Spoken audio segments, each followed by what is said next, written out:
உலகம் முழுவதும் உள்ள சன்லைட் தொலைக்காட்சி நேயர்களே, உங்கள் அனைவருக்கும் வணக்கம். இது நாட்டு மருத்துவம், நலம் தரும் மருத்துவம், எல்லோருக்கும் ஏற்ற பக்க விளைவுகள் இல்லாத பாதுகாப்பான பணச்செலவுகள் இல்லாத மருத்துவம், எளிய மருத்துவ குறிப்புகளை இந்த நிகழ்ச்சியிலே நாம் ஒவ்வொன்றாக பார்த்து பழகி பயன்பெற்று வருகின்றோம். இன்று சில மருத்துவ குறிப்புகளை நாம் தெரிந்து கொள்வோம். BPH என்ற 3 எழுத்துகளிலே சொல்லப்பெறுகின்ற ஒரு நோய், குறிப்பாக 40-45 வயதுக்கு மேலாக ஆண்களை பாதிக்கின்ற ஒரு நோய். பெனைன் ப்ராஸ்டேட்டிக் ஹைப்பர்ப்ளேசியா என்று விரிவுபடுத்தி அதை கூறலாம்.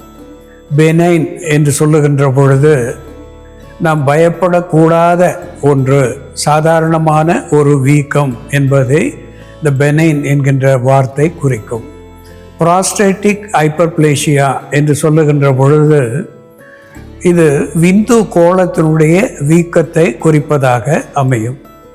இப்படி விந்து கோளம் வீக்கமுறுகின்ற பொழுது சிறுநீர் தாரையிலே அடைப்பு ஏற்பட்டு சிறுநீர் அவசரமாக போகக்கூடிய ஒரு சூழ்நிலை.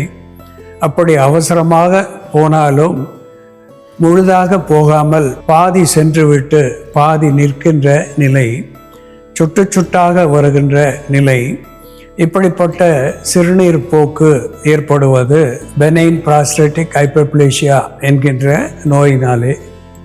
இதற்கு பம்ப்கின் சீட்ஸ் என்று சொல்லக்கூடிய பூசணி வித்து, தோலை நீக்கிய பூசணி வித்து வாங்கி லேசாக வறுத்து பொடித்து வைத்து கொண்டு அன்றாடம் ஒரு தேக்கரண்டி அந்தி சந்தி என்று 2 வேளை அந்த பூசணி வித்து சூரணத்தை சாப்பிட்டு விட்டு சுடுநீர் பருகி வருகின்ற நிலையிலே இந்த பூசணி வித்திலே இருக்கின்ற பைட்டோஸ்டிரால்ஸ் என்கின்ற மருத்துவ வேதிப்பொருட்கள் இந்த பெனைன் ப்ராஸ்டேட்டிக் ஹைப்பர்ப்ளேசியா என்று சொல்லுகின்ற விந்து கோள வீக்கத்தை கரைக்கின்ற வல்லமை உடையதாக விளங்குகிறது.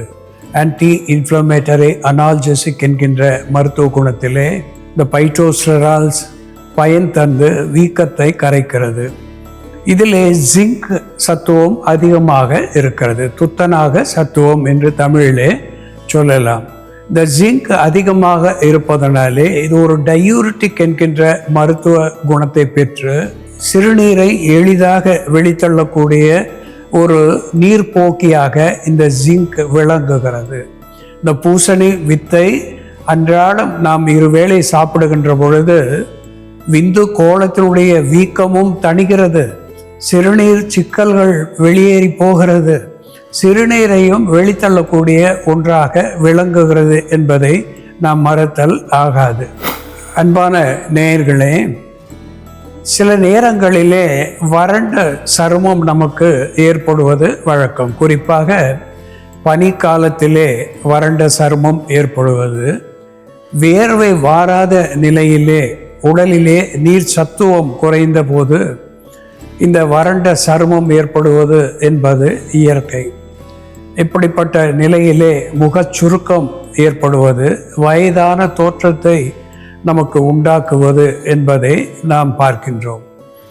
இதற்கு ஆரஞ்சு பழத்தோல், இந்த ஆரஞ்சு பழத்தினுடைய சாறு நாம் பருகிவிட்டு தோலை வீசி எறிந்து விடுகிறோம்.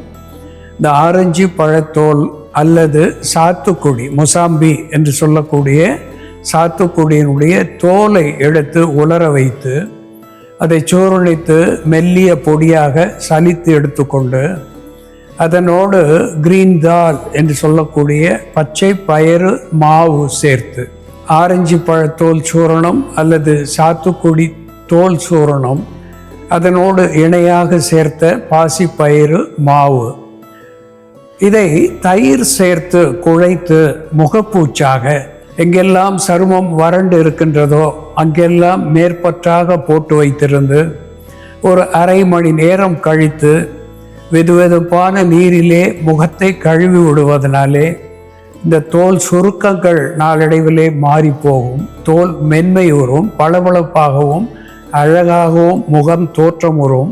இது ஒரு ஆன்டி ஏஜிங் என்கின்ற வகையிலே வயது முதிர்வை தடுக்கக்கூடிய ஒரு மேற்பூச்சி மருந்தாகவும் விளங்கும் என்பதை சுட்டிக்காட்ட விரும்புகின்றேன்.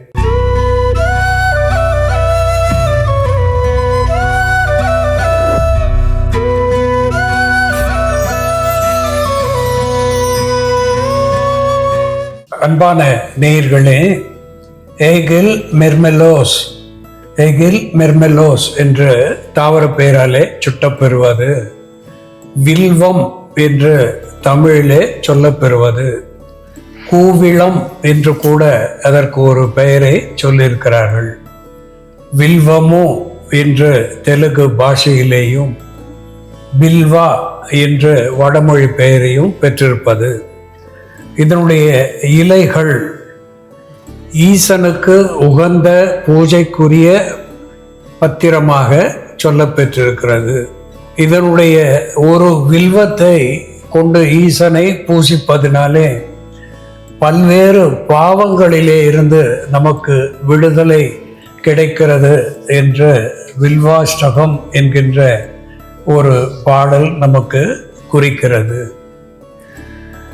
அது மட்டுமல்லாமல் இந்த வில்வத்தை பார்ப்பது, தொடுவது, அதனுடைய ஸ்பரிசத்தை நாம் உணர்வது என்பது பல்வேறு நோய்களிலே இருந்து விடுதலை தருவது மட்டுமல்லாமல் பல க்ஷேத்திரங்களிலே சென்று இறைவனை வழிபட்ட ஒரு பலனை தருகிறது. கங்கை யமுனையிலே குளித்த ஒரு பலனை இந்த வில்வத்தினுடைய பூஜை நமக்கு தருகிறது என்று அந்த பாடல் குறிப்பிடுகிறது. அந்த அளவுக்கு ஈசனுக்கு மிக உகந்த பத்திரமாக இது திகழ்கிறது. அதோடு மருத்துவ குணங்களை மிகுதியாக பெற்றிருக்கிறது. அப்ரோடிசியாக் என்கின்ற வகையிலே காம விருத்தினியாக, காமத்தை தூண்டக்கூடியதாக, ஆண்களுடைய காமத்தை அதிகப்படுத்தக்கூடியதாக இது விளங்குகிறது. டைஅபோரிட்டிக் என்கின்ற வகையிலே இது வியர்வை பெருக்கியாக விளங்குகிறது. இதை ஆவியில் இட்டு அதனுடைய ஆவியை நாம் சுவாசிப்பதனாலே வியர்வையை பெருக்கி உடலுக்கு குளிர்ச்சி தரக்கூடியதாக விளங்குகிறது. ஃபெப்ரிஃப்யூஜ் என்று சொல்லுகின்ற வகையிலே உடலிலே தேங்கி இருக்கின்ற அழுக்கு நீரை வெளித்தள்ளக்கூடிய ஒன்றாக திகழ்கிறது. அதோடு கூட இந்த வில்வ இலைகள் சர்க்கரை நோயை தணிக்கக்கூடிய ஒன்றாக ஆன்டி டயாபெட்டிக் என்கின்ற மருத்துவ குணத்தை பெற்றிருக்கிறது. நவீன மருந்துகளிலே பல்வேறு நோய்களுக்கு, அதாவது புரியாத நோய்களுக்கு, இது ஆட்டோ இம்யூன் டிசீஸ் என்று சொல்லக்கூடிய நோய்களுக்கு ஸ்டெராய்டு என்கின்ற மருந்துகளை தருவது வழக்கம்.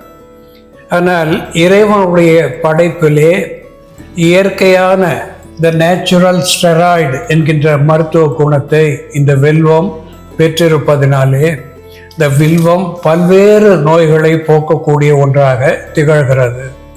இது ஒரு anti inflammatory, analgesic, anti bacterial, anti fungal, anti microbial, anti viral என்கின்ற மருத்துவ குணத்தை பெற்றிருப்பதனாலே இந்த வில்வத்தை இளஞ்சூடாக்கி அதை கண்களின் மேலே சிறிது நேரம் வைத்து கட்டி கொண்டிருப்பதனாலே கண்களை பற்றிய தொற்றுக்கள், அழுக்குகள், கண் சிவப்பு, வீக்கம், வலி இவற்றை போக்கக்கூடியதாக விளங்குகிறது.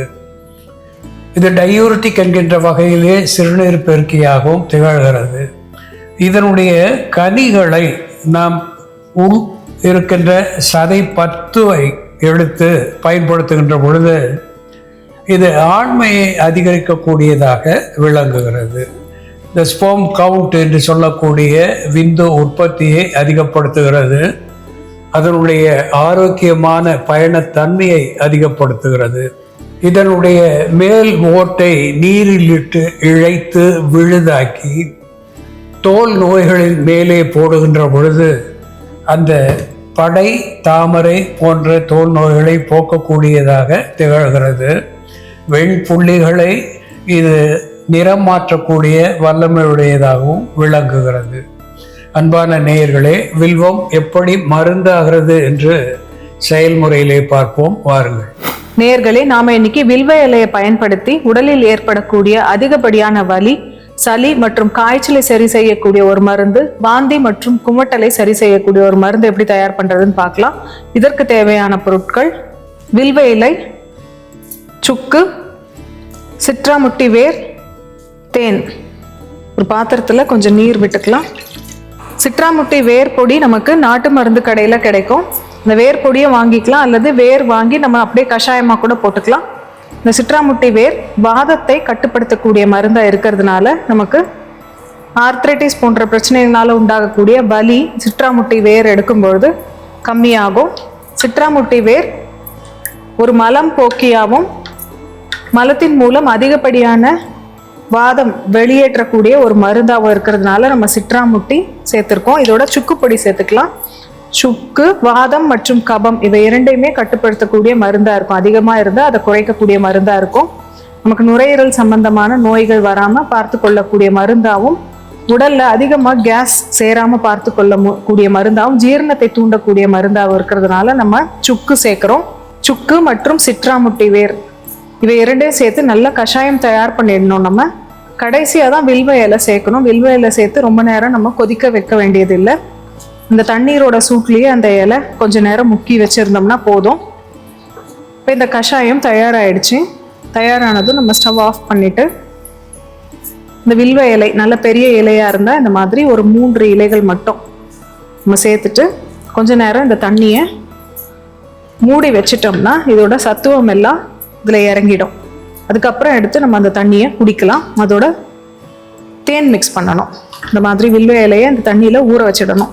வில்வ இலை, இந்த துளிரான வில்வ இலைகளை நம்ம கண் நோய்க்கு மருந்தா பயன்படுத்தலாம். இந்த வில்வ இலைகளை எடுத்து நம்ம லேசா சூடு பண்ணிட்டு அதை வச்சு நம்ம ஒற்றடம், கண்களுக்கு ஒற்றடம் கொடுத்துட்டு வரும்பொழுது கண் நோயினால் ஏற்படக்கூடிய வலி கம்மியாகும். வில்வ இலை துளிரை நம்ம தண்ணீர்ல போட்டு கொஞ்ச நேரம் ஊற வச்சுட்டு அந்த நீரை கொண்டு நம்மளோட கண்களை கழுவிட்டு வரும்பொழுது கண்கள்ல அதிகப்படியான வெள்ளை தள்ளுதல் கம்மியாகும். கண்கள்ல இருக்கக்கூடிய உறுத்தல், சிவப்புத்தன்மை இதெல்லாமே குறையும். அலர்ஜினால வரக்கூடிய சிவப்பு தன்மையா இருந்தாலும் அல்லது வைரஸ் தொற்றுனால வரக்கூடிய சிவப்பு தன்மையா இருந்தாலும் வீக்கமா இருந்தாலும் அது கம்மியாகும் வில்வ துளிர் பயன்படுத்தும் பொழுது. அதே போல வில்வ பிஞ்சு, நம்ம வில்வ காய்க்கு முன்னாடி பிஞ்சா இருக்கும் பொழுது அந்த பிஞ்சை எடுத்து நல்லா இடிச்சு அரைச்சிட்டு அதை தயிரோட மிக்ஸ் பண்ணி நம்ம சாப்பிடும் பொழுது பெண்களுக்கு ஏற்படக்கூடிய வெள்ளைப்படுதல் கம்மியாகும். அதே போல உடல் உஷ்ணத்தை தணிக்கக்கூடிய மருந்தா அது செயல்படும். கழிச்சல் இருந்தாலும் கம்மியாகும். வயிற்று வலி இருந்தாலும் சரியாகும். வில்வம் பழம் ஆனதுக்கு அப்புறம் அந்த உள்ள இருக்கக்கூடிய சதை பகுதி மட்டும் எடுத்து நம்ம வெல்லம் சேர்த்து மணப்பாகு பண்ணி தினம் 1 ஸ்பூன் எடுத்து அந்த மணப்பாகு தினம் 1 தேக்கரண்டி அளவு எடுத்து தண்ணியில மிக்ஸ் பண்ணி நம்ம குடிச்சிட்டு வந்தோம்னா வயிற்றில் உள்ள புண்களை ஆற்றக்கூடிய மருந்தா செயல்படும். அதே போல இந்த வில்வ பழத்தோட ஓடு, அந்த ஓடை எடுத்து நம்ம நீர் விட்டு நல்லா அரைச்சிட்டு அந்த பேஸ்ட் எடுத்து தோல் நோய்களுக்கு மேலே, தேமல், வெண்புள்ளி போன்ற தோல் நோய்களுக்கு மேலே நம்ம அப்ளை பண்ணிட்டு வரும் பொழுது அந்த இடத்துல பிக்மெண்டேஷன் வரும். ஃபங்கஸ்னால ஏற்படக்கூடிய அந்த தோல் பாதிப்பும் சரியாகும். இப்போ இந்த வில்வ இலை ஊறிய அந்த தண்ணீரை நம்ம வடிகட்டிக்கலாம். இதோட தேன் சேர்த்துக்கலாம். வில்வ இலை, சிட்ராமுட்டி வேர், சுக்கு மற்றும் தேன் சேர்ந்த இந்த பானம் காலை மாலை 2 வேளையும் 60 ml அளவுக்கு 3 நாட்கள் தொடர்ந்து எடுத்துக்கும் பொழுது காய்ச்சலை தணிக்கக்கூடிய மருந்தாகவும், வேர்வை உண்டாக்கி உடலுக்கு குளிர்ச்சி தரக்கூடிய மருந்தாகவும், உடல் சூட்டை தணிக்கக்கூடிய மருந்தாகவும் செயல்படும். அதே போல சளியை கரைத்து வெளித்தள்ளக்கூடிய மருந்தாகவும், வாந்தி மற்றும் குமட்டலை போக்கக்கூடிய மருந்தாகவும் இது செயல்படும். அன்பான நேயர்களே, வில்வத்தினுடைய வேர்தனக்கு வீறு உண்மம், வாத கபம், சொல்லனாத பித்தம், தொடர் சோவை, நீர் ஏற்றம், சன்னி, உடல் வலி இவை யாவும் போகும் என தேரையர் வெண்பா என்கின்ற பாடலிலே சொல்லியிருக்கிறார்கள். இந்த இலைகள் ஒரு அற்புதமான மருந்தாகிறது. ஆன்டிஃபங்கல், ஆன்டிவைரல், ஆன்டிமைக்ரோபியல் என்கின்ற மருத்துவ குணத்தை நாம் பார்த்தோம். இந்த வேரை நாம் சூர்ணமாகவோ தீநீராகவோ பயன்படுத்துகின்ற பொழுது வீறு குன்மம் என்று சொல்லியிருக்கிறார்கள். குன்மம் என்று சொன்னால் அல்சர், வயிற்றுப்புண் என்று பொருளாகும். அந்த புண்களை ஆற்றக்கூடிய தன்மை உடையதாக இந்த வேர் மருந்தாகி பயன் தருகிறது. வாயு என்று சொல்லுகின்ற பொழுது தேவையற்ற காற்று உடலிலே சேர்ந்து பிடிப்பு, தசை பிடிப்பு, வலி இவற்றுக்கு காரணமாக இருக்கின்ற வாயுவை வெளித்தள்ளுகிறது. கபம் என்று சொல்லுகின்ற பொழுது நெஞ்சக சளி, இதனாலே மூச்சு விடுவதற்கு சிரமம், இருமல், இப்படிப்பட்ட நிலையை போக்குவதாக விளங்குகிறது. சொல்லனாத சோவை என்று சொல்லுவார்கள். சோவை என்று சொன்னால் அனீமியா என்று, இரத்த சோகை என்று பொருள் பெறும். அந்த சோர்வை நீக்கக்கூடிய ஒன்றாக வேர் விளங்குகிறது. குளிர் ஜுரம், இதனால் ஏற்படுகின்ற உடல் வலி இவற்றையெல்லாம் போக்குகின்ற ஒன்றாகவும், நீரேற்றம் என்று சொல்லுகின்ற போது இந்த சைனசிட்டிஸ் என்று சொல்லுகின்ற தலை நீர் ஏற்றம், தலை பாரம், அது மட்டுமல்லாமல் எடிமா என்று ஆங்கிலத்திலே சொல்லப்பெறுகின்ற கால்களிலே, கைகளிலே, உடலிலே எங்கேனும் தேங்கி இருக்கின்ற நீர், இவற்றை வெளித்தள்ளக்கூடிய ஒன்றாக இந்த வேர் விளங்குகிறது என்றும் தேரையர் குணப்பாடு நூலிலே சொல்லியிருக்கிறார்கள். அந்த வகையிலே இந்த வில்வ இலைகள் ஒரு அற்புதமான மருந்தாகி வேர்வை வெளித்தள்ளக்கூடியதாக விளங்குகிறது. வலியை போக்கக்கூடியதாக திகழ்கிறது. இதனுடைய பழங்கள் ஆண்மையை வளர்க்கக்கூடியதாக விளங்குகிறது. இதனுடைய மேல் ஓடு தோல் நோய்க்கு ஒரு நல்மருந்தாகிறது. வேர் பல்வேறு நீர்த்தேக்கங்களை போக்குகிறது. வாத கப பித்தத்தை சரி செய்கிறது என்பதை நாம் மறத்தல் ஆகாது. அன்பான நேயர்களே, பூஜைக்குரிய வில்வம் எப்படி உன்னதமான மருந்தாகிறது என்று நாம் பார்த்து தெரிந்து கொண்டோம். இது போல வேறு ஒரு மருத்துவ குறிப்போடு நாம் மீண்டும் சந்திப்போம். நன்றி, வணக்கம்.